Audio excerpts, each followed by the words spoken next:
We have been studying the Old Testament, basically the tabernacle. We started with looking at the structure. We moved into looking at the furniture.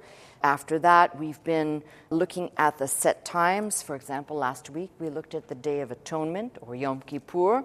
So we are at the seventh and final set time, which is called the Feast of Tabernacles, or the Hebrew word is Sukkot. And this feast is probably mentioned throughout Scripture, both in Old and New Testaments, probably more than any other. And it's kind of interesting because it seems like a lot of these set times occur in this window between September and October, in the month of Tishri, and they are all kind of commemorative to something. This one, for example, is commemorating the 40 years of wilderness wandering. They would move out of their houses for the span of approximately a week. They would build a temporary structure made with branches and boughs and all kinds of things that would be a covering. And it's going to be a little bit weird when I say this, but in terms of making a connection to something we celebrate, this may actually be the closest thing to Thanksgiving. Thanksgiving obviously was something started here. The pilgrims, in gratitude for making it here alive, surviving the harsh winters. And I think I've told you coming over, Psalm 18 was the banner for most who came ashore because it's a psalm of thanksgiving. Well, Psalm 18, or Psalms 113 through 118, would be part of this time of year, reading and singing and rejoicing in those psalms. But the reason why I say it looks like Thanksgiving a little bit is this would be also, you've got the Festival of Booths, or Sukkot, but you've also got something else that is being celebrated, and that is the ingathering. So crops had been harvested, and you would almost have a great bounty of food to enjoy. So kind of think about that. September, October time, our Thanksgiving's November, but it's probably the most parallel in that respect, a harvest festival. The day would start the 7th month of the 15th day of Tishri, which is equivalent, as I said, to our September, October. It lasted for 7 days, and the first day of this Feast of Tabernacles and the day after were holy convocations, an assembly, people gathered. You were to do no servile work, no work at all, and it was also usually a Sabbath. And these are noteworthy pieces of information because when you start reading the New Testament and you encounter, which we will do, and you encounter Jesus at this time, there's a lot of things that will almost come together, because if you didn't know that this had a Sabbath ending, or a Holy Convocation Sabbath ending, it would clearly tell you why the Pharisees reacted to Jesus in a certain way, that they used that. They were looking for any excuse, but they used that one to go after him. So, if we are looking at instructions, in Leviticus 23, verses 33 and 34, kind of gives you just a short, the Lord spake unto Moses, saying, Speak unto the children of Israel, saying, The 15th day of this 7th month shall be the Feast of Tabernacles for 7 days unto the Lord. On the first day shall be a holy convocation. You shall do no servile work therein. 7 days you shall offer an offering made by fire unto the Lord. On the 8th day shall be a holy convocation unto you. And you shall offer an offering made by fire unto the Lord. It is a solemn assembly. You shall do no servile work therein. So that's one. Numbers 29 tells us about the daily sacrifices, starting at verse 12. And I am actually going to take the time to read them because I want you to see, even though it's kind of a little bit boring, but I want you to see something. God was very specific in giving instructions. You'll do this, you'll offer that, this is how much, when. So Numbers 29, verse 12, on the 15th day of the 7th month, you shall have a holy convocation, you shall do no servile work, and you shall keep a feast unto the Lord 7 days. And you shall offer a burnt offering, a sacrifice made by fire of a sweet savor unto the Lord. And here we go. 13 young bullocks, 2 rams, 14 lambs of the first year, they shall be without blemish. And their meat offering shall be of flour. Remember, we went through the offerings. So if you don't remember, go back and reread why and what they represent. Their meat offering shall be of flour mingled with oil, 3/10 deal unto every bullock, and of the 13 bullocks, 2/10 deal to each ram of the 2 rams, and a several tenth deal to each lamb of the 14 lambs. Now you're going to see as the days go through this particular set time, there's actually one less bull every day being offered. But if you keep reading, for example, they're numbered. So for example, verse 17, on the second day you shall offer 12 young bullocks. So remember the first one, we had 13. That's in verse 13, 13 young bullocks. Here, verse 17, on the second day you shall offer 12 young bullocks. And on the third day, verse 20, 11. So you can see the numbers decreasing. But if you count up, and this is the thing, it's a little bit weird, you're either going to end up with 203 or 215 sacrifices, depending on how you're counting it.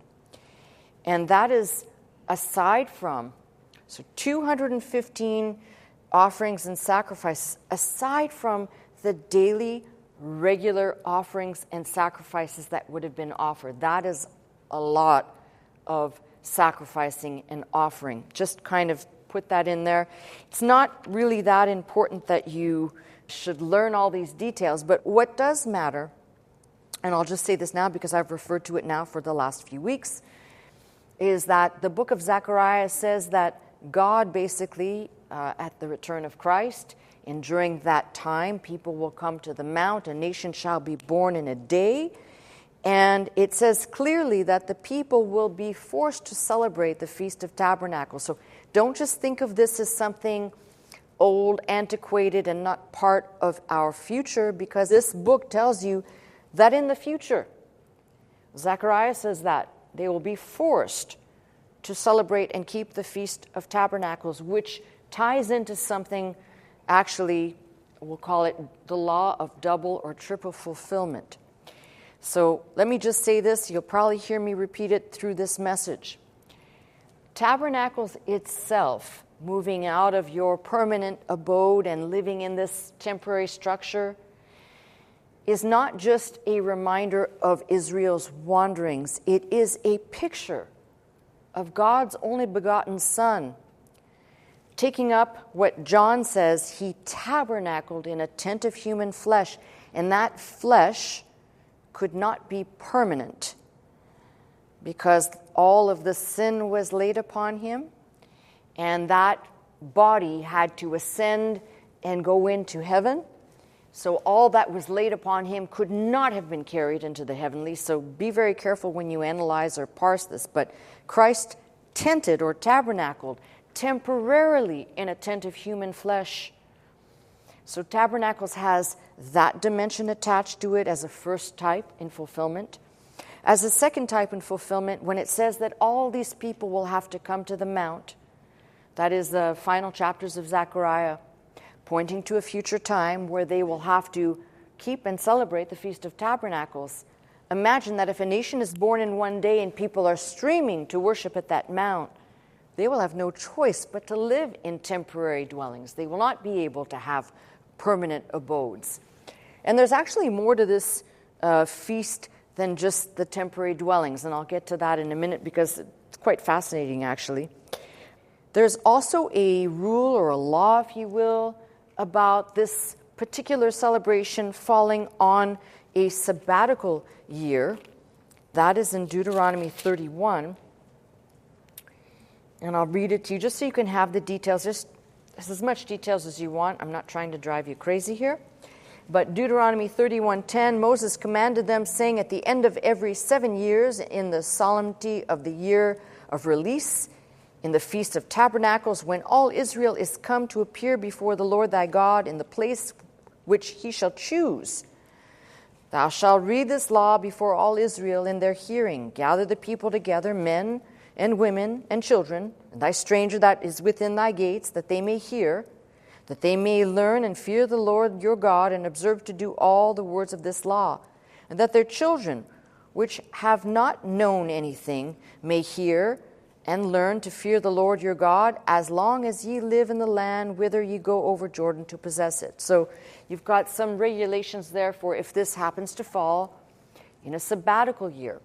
So that's kind of giving you the details more or less, an outline. I don't want to get bogged down on that. Equally, because there were so many offerings being offered, and now I'm actually going to just shift this like I did last week to temple times, because it's much easier to talk about details in this festive time at the tabernacle versus at any other time, at the temple, because we have enough information or more information.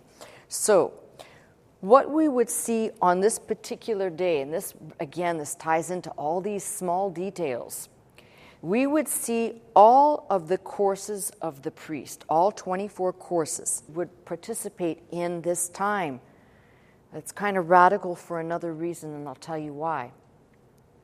The priesthood, all in its full glory in participation, think of now pointing to a future time. Just like God was speaking in the book of Revelation to John, saying about the 144 preachers of righteousness, these 24 courses of the priesthood, if you will need to be present at that time. So there will probably be a reinstitution of some form of the priesthood as we read it, some form. And these 24 courses will be present at that time as well. It's kind of it's all tied together. You can't just go, okay, this is old and this is new and the twain shall never meet. No, they're actually, you read them together and you see the big picture coming together of what exactly that's going to be like in the future. Also, I reference this because it touches on 3 of the major feasts. This is one that all males of a certain age were required to go to Jerusalem.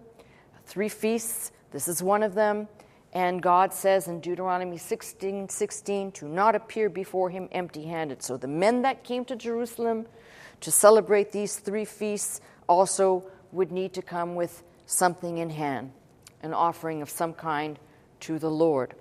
These set times, all, as I said, there's a cluster of them, and this particular set time, the Feast of Tabernacles, marks a change in season, and this kind of dovetails into the other things we don't really talk about regarding the Feast of Tabernacles. So for these people of the book, biblical times, extremely important. Mark the time of sowing and harvesting. It also marked a time, this particular time of year would usher in what would be analogous to their winter and a rainy season, minimally, if not snow. And I know people, again, tend to think of the Holy Land and they never think it's like the song, "It Never Rains in Southern California," which is a lie. I don't know why people think it never snows in the Holy Land. Hello. But anyway, let's go back to that at a different time, and the climate people will be raising their fists at me. All right. So, but we understand, due to the nature of the time we're dealing with, people depended on their crops. And specifically one particular thing, rain. So this particular time would usher in, as I said, the winter/rainy season, but it didn't always guarantee rain. So there was this, we'll call it prayer for water, for rain, to bless the crops for the next year. And 2 things don't seem to go together. Moving out into temporary booths for 7 days and praying for rain. Doesn't seem like they go good together, right? But that's what they did. So by temple time, I want you to imagine what the scene would have been like. So I want you to think, if you could even imagine looking at an aerial view and imagining it would be like looking at thousands and thousands of ants moving around, hustling and bustling, because they had to move out of their houses and build temporary structures. But then remember, this is a feast where people must come to Jerusalem, right? It's a pilgrimage feast. So it means the streets, anywhere where you could place your temporary dwelling, it would be crowded.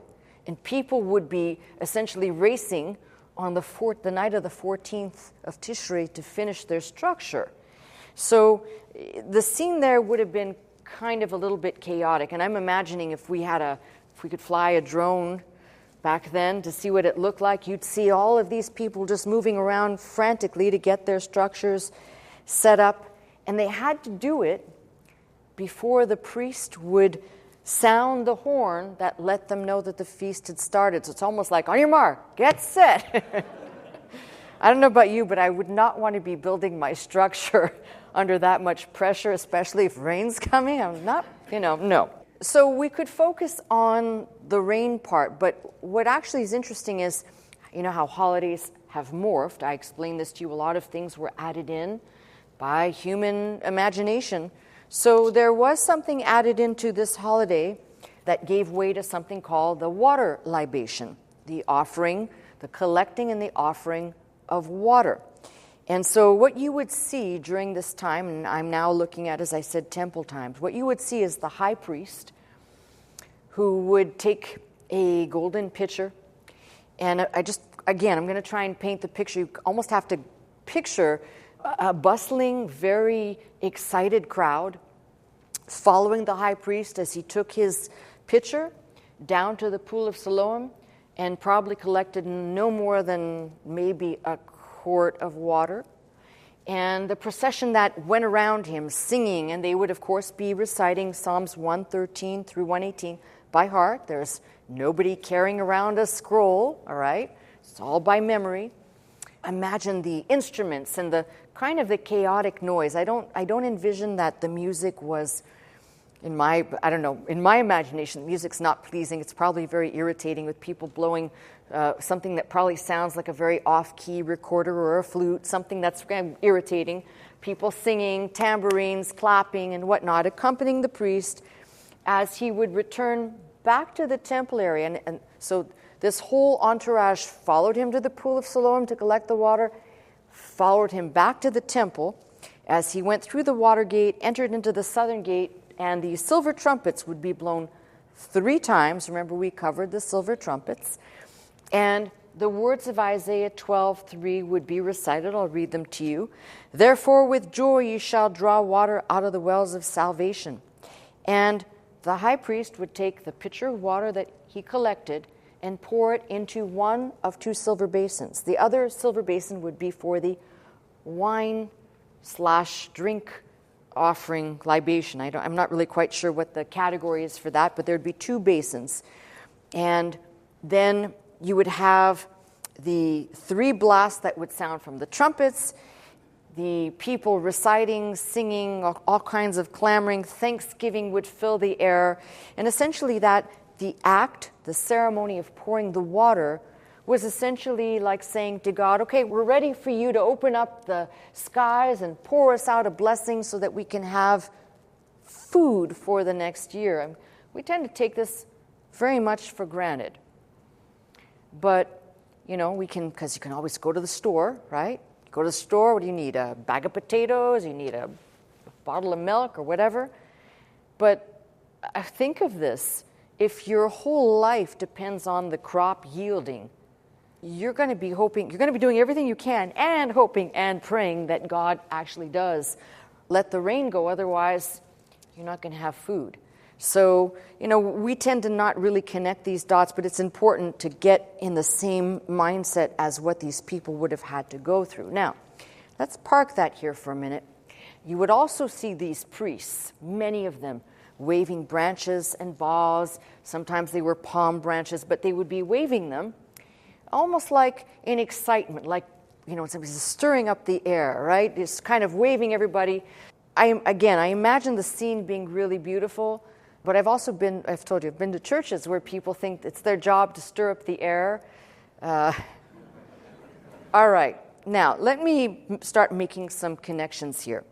So turn, if you will, if you'd like to, with me to the New Testament, Matthew 21. So I want to start showing you, we're making connections to how this applies in both the realized time of Christ's time and future fulfillment. So in Matthew 21, very early on, we have Jesus entering Jerusalem. And if you remember, you've got all of these people that are thronged around him, and they're screaming, "The multitudes went before and followed and cried, 'Hosanna to the Son of David, blessed is he that cometh in the name of the Lord, Hosanna,'" which is save now, in the highest. But this scene is also told in Luke, I believe, and in John, and you've got the scene of them with the palm leaves, waving branches and whatnot. So I think it's interesting, also mind-boggling, that when you start looking at, traditions that might have been implemented, morphed through time. Because now we have the king entering Jerusalem, but some are saying it in mocking and some are saying it in truth, but most probably in mocking regarding Jesus. When he comes again, trust me, there will not be anyone laughing. That's the wonderful thing about God's book, is God gets to have the last laugh. Okay, while people ridiculed and they made fun and whatever they did to him, God will get to have the last laugh. And I'm not saying that's going to be funny either, because it won't be. It's a very serious time. But I think it's mind-boggling. Here we have Jesus entering, and the scene, which I imagine is kind of we'll call it the mockery version of what will be when he comes back. And you've got a whole processional around him. I just think that there's a connection there to that. And also the other thing that we read of in Revelation 7, which is we see all of these people dancing around the throne. They have some type of branches in their hands as well, singing and praising him. So I think this time, this set time, is very pivotal. And when people talk about the Lord's return, this is a very important time, and it's very important for us to understand. Just don't read this as simply Old Testament. We're looking at what happened in the New and what will happen at a future time. Now, the second evening, I'm not done in the New Testament, but we'll just take a little break there. The second evening of the Feast of Tabernacles, people gathered in the court of the women. And that's very important too. This gives us some clarity about the way things were done. So you have all these people gathered in the court of the women, which traditionally was cordoned off and segregated for women only, because that's how worship practices were done. The men and the women were kept separate. But on this particular night of celebration, they would lift the partition up, and the partition lifted would reveal 4 very large menorahs. And these menorahs or candlesticks would be lit.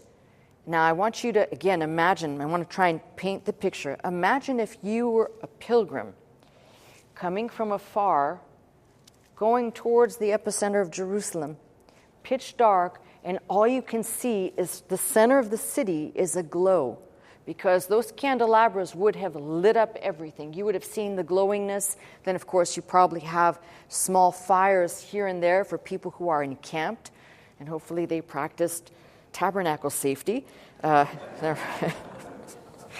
But my point is, if you could see what the imagery was, if you could only imagine. Sometimes, I'm sure all of us have seen pictures of our mountains here on fire at nighttime, and the sky is glowing with the orange and all the colors of the fire. Imagine coming in as a pilgrim and seeing the glow of the city, the bustling of the people.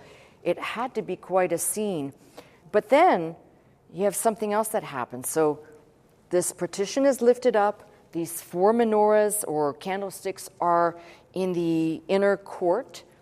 And then you've got all of these Levites now that make their way through a passage, and they descend on the stairwell through the court of the Israelites down to the court of the women on these stairs. So it must have been a big, we'll call it very ritualistic procession that occurred. And the sound of psalms and singing, the psalms I've referenced again, 113 through 18, would be just flowing through the structure, and the temple would have been filled with music and reveling. This would be repeated every single night. And then, now let me give you some thoughts here, because it's really, I've just painted a picture, and that's really all good and well. But if you know your Bible, you know that Ezekiel, the prophet Ezekiel, he describes the glory of God leaving the temple.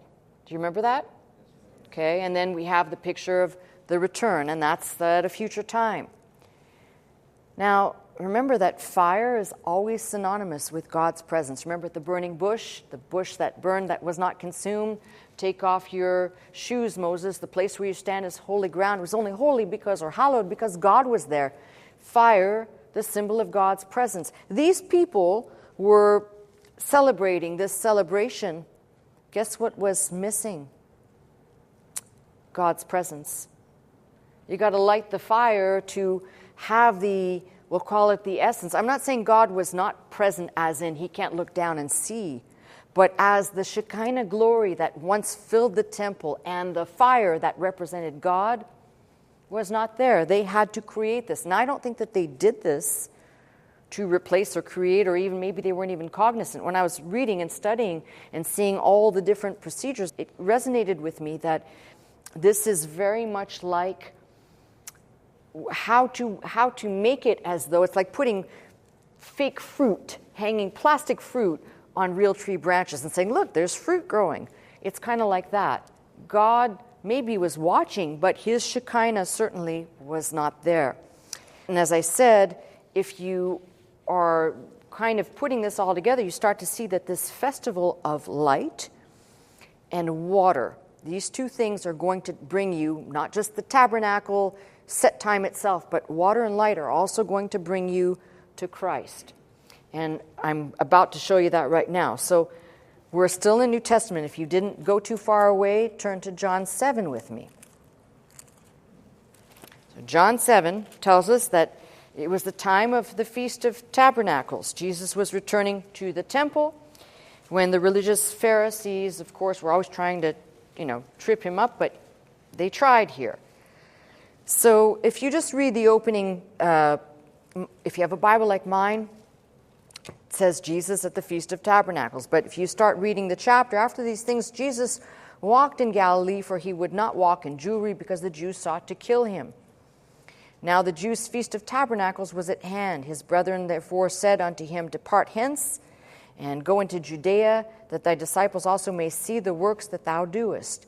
And if you keep reading this, you're going to see that there is a whole exchange go on.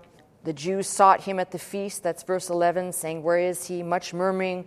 So we know that this is kind of the setup, if you will. And then something interesting happens. So if you keep reading through this, because that sets up the tone for everything. But you have two things that are going to happen within this chapter. One of them occurs it's still in chapter 7, beginning at verse 37, when Jesus talks about the living water. If any man thirst, let him come unto me and drink. He that believeth on me, as the scripture has said, out of his belly shall flow rivers of living water. And so I need to kind of clarify this now, because there's a lot of pieces of information, and if you can't connect the dots, it'll be hard to follow along. So remember, I just talked to you about the water libation and the pouring out of the water that became part of the Feast of Tabernacles. And here we have the one who is able to give the water of life speaking, and it's during this time. Goes on to heal a man in chapter 9 that was born blind. And it is at this moment, in this reference, if you read and you put this all together, the healing of the man born blind would have been on the 8th day. And why that's important? What did I say the 8th day would have been? A Sabbath. See, otherwise you just read stuff and it's like, well, okay, what's the big deal about that, right? So Jesus heals the man, and what is said, obviously Jesus speaks and he says, I am come into this world that they which see not might see. And then, of course, we have the whole reference to Jesus being the light of the world. So we have two references that actually, because of the time they're happening, they would almost be, see, there's dots we can't connect because we don't necessarily know the minutiae of their celebrations, but imagine if you knew about the pouring out of the water and the libation and the prayers for water, for rain to be blessed by water, and the light that they lit. You'd see clearly that, and this is happening at tabernacle time. This passage we're looking at from chapters 7 at least through 9 are occurring in this space of time. If you were one of these religious people and you were sitting back and you heard Jesus either referring to himself as saying, "Out of me come the living waters," or "I am the light of the world," you would have actually taken that possibly in several different ways, not just the statement itself as blasphemy, but imagine in the backdrop of all the temple celebrations, you would have, if you were a religious person and well-versed, you would have said, "How dare he?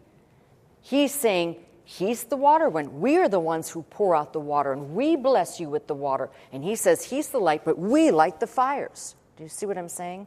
This all occurred during this time. So why I think this is important is that they were up in arms, by the way, if you read this whole passage on Jesus healing the man, because the whole thing was, you're not to do any servile work. Now listen, they didn't acknowledge him as Son of God, but if God is God, God can do whatever he wants. He can heal, he can not heal, he can whatever he wants. But I find it interesting because it's the mindset of these people. That they'd prefer to let somebody, an animal or human being, suffer than for the person to be healed and not celebrate that healing. So they sought to kill him because he did this on the Sabbath, amongst other things, as most of us know. So you start tying this together, and as I said, it becomes very interesting to me. So the temple needed to have, we'll call it artificial light, for it to become full of joy and festivities. This temple, your temple, our temple, does not have to have artificial light. It has the true light. See, these are all the things that you juxtapose, and you realize that we could never separate ourselves. Not studying these set times, not studying the tabernacle, you do yourself a disservice, because you can see it's almost like this was so woven into the fabric of what would be unfolded down the road, that not knowing all of this substance, you start reading now, go back and you read about, starting at the Tabernacles, Feast of Tabernacles time, and you will see that there are a lot of details in there regarding light and water out of Jesus' mouth, are pointing you to, no, don't look at the temple, don't look at the shadow, don't look at what is just for now. Look at who is the permanent and source, Christ. So, seventh day of the feast, unlike the other days where there would have been, as I was referring to what went on inside, 3 blasts of the silver trumpet, but on this day, on the seventh day, sounds 3 sets of 7 blasts. And I think that's also interesting, the number 7 and 3. 3, we did the numbers, 3 is divine manifestation, 7 the number of completion or perfection, and if you want to put them together in any form, I guess you get 21. The last time I checked, don't call that racist. These numbers are also important. So what's not said for us, clearly, in a future time, in the Feast of Tabernacles, as I said, Zechariah spells out that that's what's going to happen in the future. Not yet happened yet. I'm also imagining that these sounds will accompany that day. And if you don't think that they're somehow connected in the book of Revelation, I'll let you dig that one out for yourself. They are. It's very interesting. All right. So we have some other things that I want to talk about now. And if you remember, I start off by saying ingathering or harvest time. So there are enough references to this final chapter on planet Earth, if you want to call it that, final chapter in terms of biblically speaking, where final judgment on earth is viewed as a final harvest. And if you've been listening to me over any amount of time, I've repeated some of these scriptures. Hosea 6:11 says, "He hath set a harvest for thee, when I return the captivity of my people." Joel 3:13 says, "Put ye in the sickle, for the harvest is ripe, And Revelation 14:15 says, "And another angel came out of the temple, crying with a loud voice to him that sat on the cloud, and said, Thrust in thy sickle and reap, for the harvest of the earth is ripe." So, it's a rhetorical question, but it is, I think I've asked this for the last few weeks.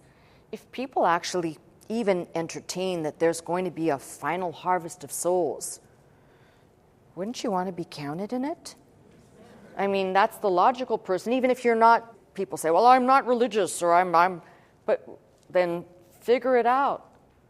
By the way, I'm not a person who says, be religious. I have been the person that said, build your relationship with Christ, get to know him. You don't need a middle person. Somebody like me I'm only here to open up, to tie the dots, most of the time it's translation. But there's no one that comes between you and Christ. That's your relationship to develop. So think about it this way. Somebody who's lazy, who doesn't care, that's the type of relationship you'll have. Somebody who's taken it upon themselves to cultivate, develop, get to know. I actually know people like that. You ever met anybody who just, they seem like they're going to be really cool people, but they don't really want to take the time to get to know you. They just sit there and they nod their head, or if you eat food with them, they like to dine and dash, but they're not really interested. They're superficial people, right? Well, God's not interested in superficial people. If that makes any point clear to you, if you've got friends like that, recognize you might be a little bit like God when you say, I don't like that, because God doesn't like it either. So I have a quote here. It kind of paints the picture. What is said is, "It shall come to pass that when the Lord shall beat off from the channel of the river unto the stream of Egypt, and ye shall be gathered one by one, O ye children of Israel, and it shall come to pass in that day, the great trumpet shall be blown, and they shall come, which were ready to perish in the land of Assyria, and the outcasts of the land of Egypt, and ye shall worship the Lord in the holy mount of Jerusalem." Very interesting. Several times over, Isaiah says these things. And it's talking to us about a future time. This is why I said there's no place now, or tomorrow, or next year, or in the future for ego and pride in the kingdom. If you don't know what you don't know, recognize I don't have enough knowledge here. It's like a survival thing, all right? We have no electricity. You have to be your own resources and figure things out. Now, do you wait until the last minute when everything goes wrong, or do you learn some basic skills along the way that will help you? I think that's a rhetorical no-brainer, right? You learn some basic skills. Otherwise, you're going to be hoping and praying that you have some very generous neighbors. Never mind. All right. From the prophet Zechariah, it says, "And it shall come to pass that everyone who is left of all the nations which came against Jerusalem shall go up from year to year to worship the King, the Lord of hosts, to keep the Feast of Tabernacles. And it shall be that whichever families of the earth do not come up to Jerusalem to worship the King, the Lord of hosts, on them there will be no rain." For those that do not come, I believe that's not a reference simply to no water, but there will be no blessing upon them by God, ultimately in Christ, because they refused. They were told they must come up, they must perform this, and they will not. Now, that's Zechariah 14, 16, 17, 18, something like that. You decide. You can go at your own leisure and read that and see what you think that means. But not only does God demand that they come and do as he prescribed, but he also says, you will come and you will bring offerings. And this is why I get a little frustrated with people who seem to think that giving is just an add-on in Christianity. It was never an add-on in the old, and it was never an add-on in the new. It is intrinsic to our existence as believers. Ezekiel 37:27 says something like this: "My tabernacle also shall be with them, yea, and I will be their God, and they shall be my people." And that reference is to none other than my tabernacle, speaking about Christ. You know, again, if you were reading the Old Testament and you couldn't put together the symbolism, you might think my tabernacle's that's the old tabernacle that Moses dragged around, that David dragged around. No, my tabernacle shall be with them. Yea, I will be their God. They shall be speaking and referring to Christ. It goes on to say, "And the heathen shall know that I, the Lord, do sanctify Israel with my sanctuary, and I shall be in the midst of them." Now, if you take that same look and you look at Revelation 21, and I believe it's verse 3, and you'll have a similar statement. I heard a great voice out of heaven saying, "Behold, the tabernacle of God is with men, and he will dwell with them, and they shall be his people, and God himself shall be with them and be their God." Can you tell me, it's a yes or no answer, can you tell me that you could read the Old Testament and not, by reading the New, see that this is like a mirror? They're saying the same thing. I just read you a passage out of Ezekiel 37, 27 and 28, and Revelation 21, 3. They're saying the same thing. It's like God was saying to the old dispensation, I've revealed myself, if you want to call it in a hidden or cryptic way, until Christ put on flesh and let us know who he was. So this is why I say it's kind of baffling that people would read the Old Testament and not see, whoa, that's Messiah right there, that's Christ. The other thing is, as I said, the Feast of Tabernacles, in my opinion, it's very obvious the relationship and the connection to reveal Christ, both in the New Testament as we know him on the pages and telling us about what will happen in the future, because the pattern of what was established in the past is essentially going to be put out there. It's almost like the whole Bible, I've said this before, is like bookends. What you had in the beginning, you will actually have in the end. So we had a tree set up. God said, all this is yours, but this one tree, don't touch it. It'll be the one tree for the healing of nations. Everything is like a bookend. What they had as perfect unity with God in the beginning, and then the fall occurred. In the end, we are once more reconciled back with perfect unity. So how could you not look at the old and say, that's where Christ is, all the minute details, and then you go back into the new and you put them together and you've got this incredible portrait that's not black and white. It is full of color and gives you a deeper understanding. And remember, I said water and light.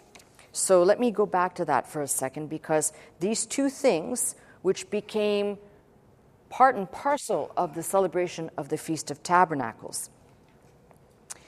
When I just quoted out of John 7, Jesus says, he who believes in me, out of his heart will flow the living water. And he says that many times about the living water. Out of you it shall flow, right? You even have, interestingly enough, something that the prophet Jeremiah says that ties all of this together. So bear with me. It's a little complicated to tie these details together because they're far away, but when you bring them all together, you can see the connection. Jeremiah says, my people have committed two evils. They have forsaken me, the fountain of living waters, and have hewn themselves cisterns, broken cisterns that hold no water. So remember, part of this celebration is the pouring out of the water, which brings you to Christ. And Christ says, out of him, this essential part of life that now flows out of us. We are not empty, broken, hewn out cisterns, pouring water as a libation like works. We have received the Spirit of God. There's this great connection for this. So Jesus was telling us essentially, Jesus, not me, I'm the source. I am essentially the river of life out of which all things that you need flow, and I shall impart them to you. Do not try and make it for yourself.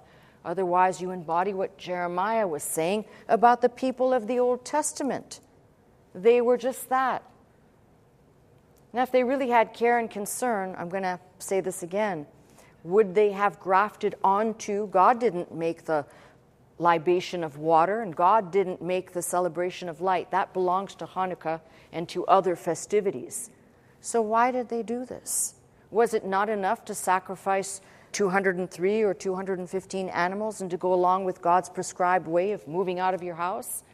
But these were things that actually were lacking in the equation, that were not, we'll say, revealed about Christ. So how interesting that man grafts on the water libation and the fire for this particular celebration that God did not institute like this, as if the people were saying, now they're not saying this, but as if the people were saying, there's a little part that was left out about Christ here, except we don't know what his name is, and we don't actually know who he is, and we won't actually say that he's Messiah because we don't think so, but we'll graft these things on, which are actually revealing Christ as well. I just think it's kind of mind-boggling to me. And we must see Christ's words in proper context. When he says, out of the individual will flow the rivers or the live water, living water. Same thing is true of the light. When Jesus says, I will give you as a light to the Gentiles, or that you may be my salvation to the ends of the earth. The concept of light and water are permeated through everything that Jesus says. So if you kind of put this all together, it paints a picture. And the Feast of Tabernacles, as I said, don't get me wrong, all of these feast set times mark out something. The Passover talks about the sacrifice of Christ. If the children of Egypt were delivered out of Egypt's bondage and then set free, we are delivered out of the bondage of the world, of sin in the world, through Christ, our Passover.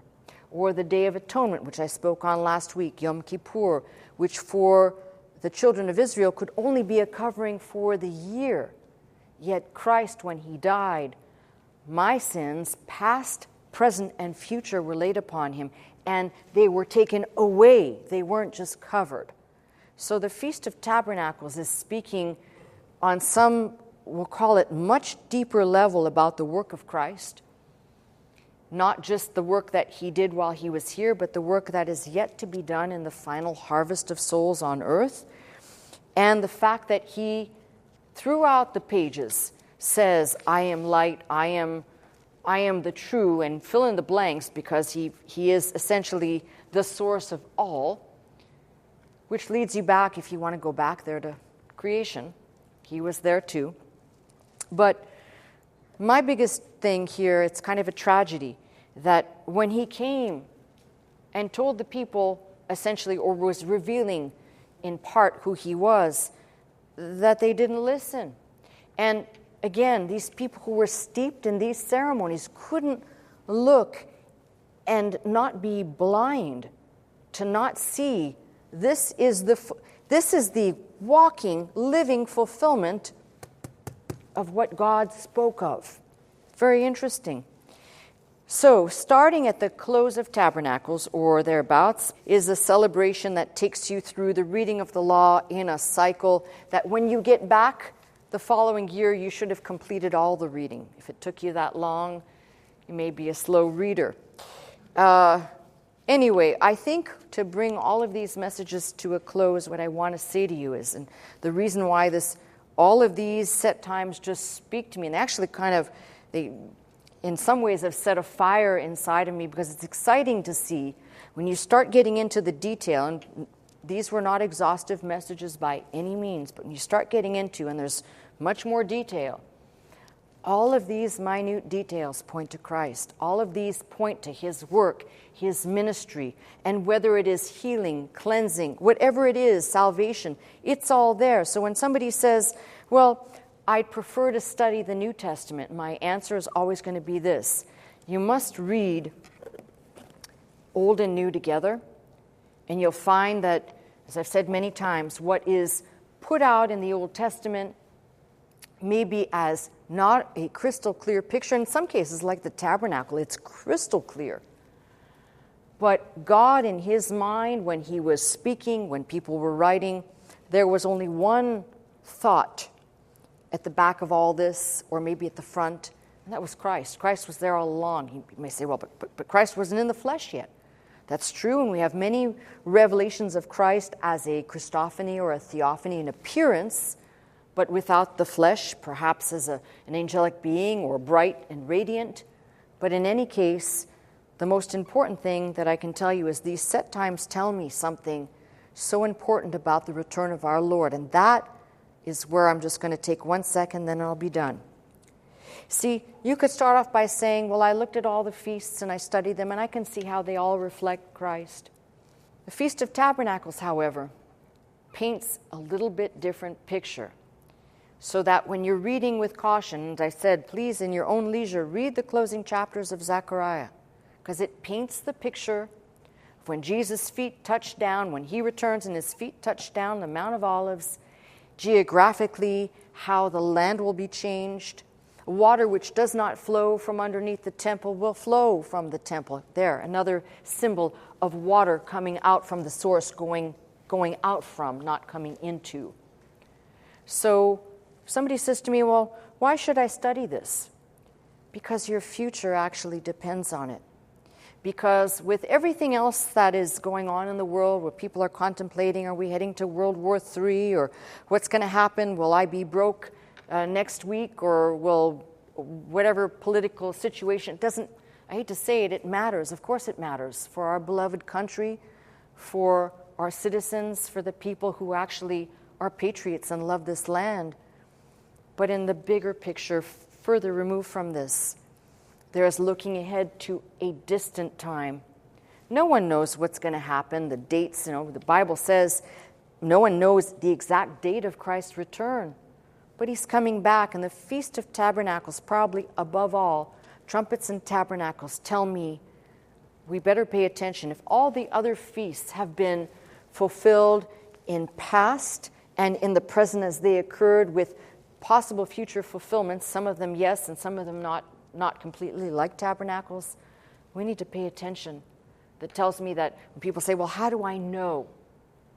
If God's word has been right and accurate, we'll say up to 95% of, and this is not a crystal ball where you're predicting, but if God's word has been right about future events, just think about the unfolding of history as one time when we studied the book of Daniel, to see the successive kingdoms that had not yet been birthed or collapsed, and Daniel paints them as clear as day.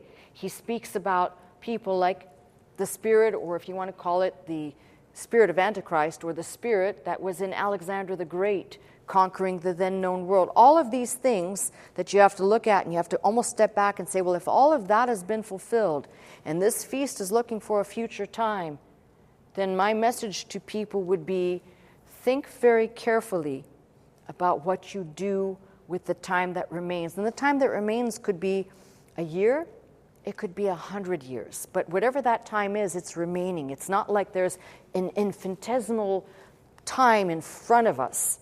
And I don't want to be gloom and doom, because I say to you with great joy, someone who is in Christ, they need not worry. They will be with him. You have life eternal. You will live with him forever. This isn't like, oh, let's click our heels and hope for the best. It's what's been revealed here. So what I'm saying to you is, anybody who's not redeeming the time right now, I'm not telling you spend every living hour in this book. I'm not telling you go and live in a cloister somewhere. I'm not telling you that. But I'm saying make time. You make time for everything else. You make time to look at your darn phone every day.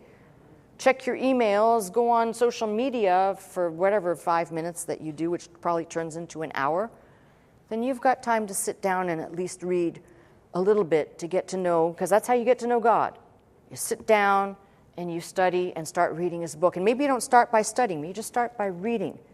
And you read where you can, getting to know the big picture. What was the meaning here? What was the take? What was it that God was wanting these people to know that he wants me to know? Once those things start taking hold, something interesting happens. You start to think of the future radically different. I do not know what's going to happen next year or next month or even tomorrow, but I know who will be with me. I know who's going to see me through. And like many of you who've seen that picture of the 2 footprints in the sand, but there's only one person walking, that's each and every one of us. So think about it. You'd be kind of silly to not say, I'm going to take this time and learn all I can, because when the time comes, I will recognize, I will know him. I will also know who the false prophet is. I will also know who the Antichrist is. I will know and I will recognize these things. And the spirit of Antichrist, which is already working in the land, I will recognize that too. Not as some good thing for the citizens so we can all become better globalists or better communists. But yeah, I know I said it. It's very hard, to control this mouth and try to censor myself, okay? And if I really let loose, you'd probably all be like, ooh, I'm going out the door. But I'm a real person. What you see is what you get. My care and my concern is for those people who have not yet come to that place. And I'm not an evangelist saying, if you died today, I don't do that. I am saying consider the fact that God was gracious enough for some reason to have you listen today to say, maybe I need to take this thing seriously. Maybe I didn't hear all the other messages she preached, but this one is now telling me I should try and get to know God a little bit more. And maybe you're already on that journey. I don't know. But if you haven't started, today is a good day to say, this could be the first day, not just of the rest of my life, but the first day, literally, of eternity, because I started today to get to know the one who will be with me, take care of me, and see me through. I don't know what else to tell you except these are wonderful messages to learn more about him, and I hope you'll go back, listen again. And it's, as always, we come to an end of a series, and I kind of feel like, now what? Well, you'll have to be here next week to find out what that will be. That's my message. I'm Pastor Melissa Scott, pastor of Faith Center, Glendale, California. I teach every Sunday morning at 11 a.m. If you'd like to attend services with us, simply call the 800 number, that is 800-338-3030, to join us. If you'd like to watch, listen, and learn 24 hours a day, simply log on to our website at www.pastormelissascott.com.